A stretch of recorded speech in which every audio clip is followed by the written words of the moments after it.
F-7 যুদ্ধবিমান বিধ্বস্ত, দুর্ঘটনা নাকি সাজানো নাটক? উত্তরা মাইলস্টোন স্কুলের ট্র্যাজেডিকে ঘিরে নতুন বিতর্ক।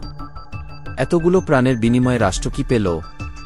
উত্তরার মাইলস্টোন স্কুলের উপর গতকাল বিকেলে বিধ্বস্ত হয় বাংলাদেশ বিমান বাহিনীর একটি F-7 যুদ্ধবিমান। ঘটনায় পাইলটসহ প্রায় অর্ধশত ছাত্রছাত্রী নিহত হয়েছেন।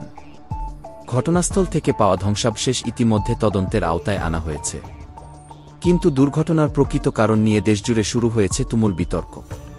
কেউ বলছেন এটি নিছক একটি প্রযুক্তিগত ত্রুটি, আবার কেউ কেউ মনে করছেন এটি নিছক দুর্ঘটনা নয়, বরং গভীর ষড়যন্ত্র বা একটি সাজানো নাটক। প্রাথমিকভাবে বিমান বাহিনী জানিয়েছে, উড্ডয়নের কিছুক্ষণ পরেই বিমানের ইঞ্জিনে ত্রুটি দেখা দেয়। পাইলট প্রাণপণ চেষ্টা করেও বিমানটিকে জনবহুল এলাকা থেকে দূরে সরাতে পারেননি। তবে স্বাধীন পর্যবেক্ষক ও স্থানীয় প্রত্যক্ষদর্শীদের মধ্যে অনেকে দাবি করছেন, বিস্ফোরণের শব্দটি ছিল অস্বাভাবিক জোরালো এবং মাটিতে আছড়ে পড়ার আগে বিমানের ডান পাখায় আগুন জ্বলতে দেখা গেছে।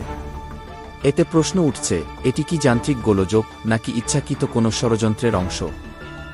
ঘটনার পরপরই সামাজিক মাধ্যমে গুঞ্জন ছড়িয়ে পড়ে যে এই দুর্ঘটনা আসলে সরকারের পরিকল্পিত নাটকের অংশ। এমনটা মনে করার বেশ কিছু কারণ আছে।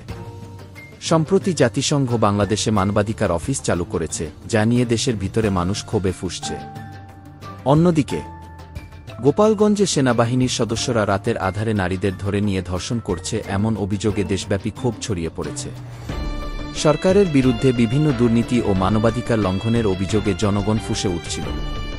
ঠিক তখনই জনগণের দৃষ্টি ভিন্ন খাতে ঘোরাতে এই বিমান দুর্ঘটনা ঘটানো হয়ে থাকতে পারে বলে চারদিকে গুঞ্জন শুরু হয়েছে। বিশেষ করে গোপালগঞ্জে ঘর থেকে ধরে নিয়ে গিয়ে নারীদের ধর্ষণের বিষয়টি আন্তর্জাতিক মিডিয়া সহ দেশের জনগণের মধ্যে ব্যাপক ক্ষোভ সৃষ্টি করেছে। এমন পরিস্থিতিতে একটি যুদ্ধবিমান দুর্ঘটনা জনগণের মনোযোগ সরিয়ে নিতে পারফেক্ট ডাইভারশন হতে পারে বলে মনে করছেন অনেকেই। তবে অনেক রাজনৈতিক বিশ্লেষকদের মতে, এতগুলা শিশুদের জীবনের বিনিময়ে সরকার নিজের অপকর্ম চাপা দেবার কৌশল অমানবিক ও লজ্জা। সরকারি মুখপাত্ররা এইসব অভিযোগকে ভিত্তিহীন ও ষড়যন্ত্রমূলক বলে প্রত্যাখ্যান করেছেন। তারা জানিয়েছেন, প্রতিটি দুর্ঘটনা একটি পূর্ণাঙ্গ তদন্তের মাধ্যমে যাচাই করা হয়। এখানে কোনো ধামাচাপা দেওয়ার চেষ্টা নেই।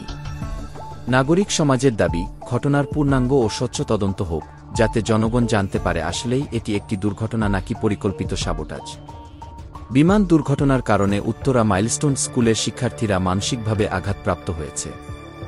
অনেক অভিভাবক প্রশ্ন তুলছেন, ভবিষ্যতে এমন ট্র্যাজেডি ঠেকাতে কি যথেষ্ট পদক্ষেপ নেওয়া হবে?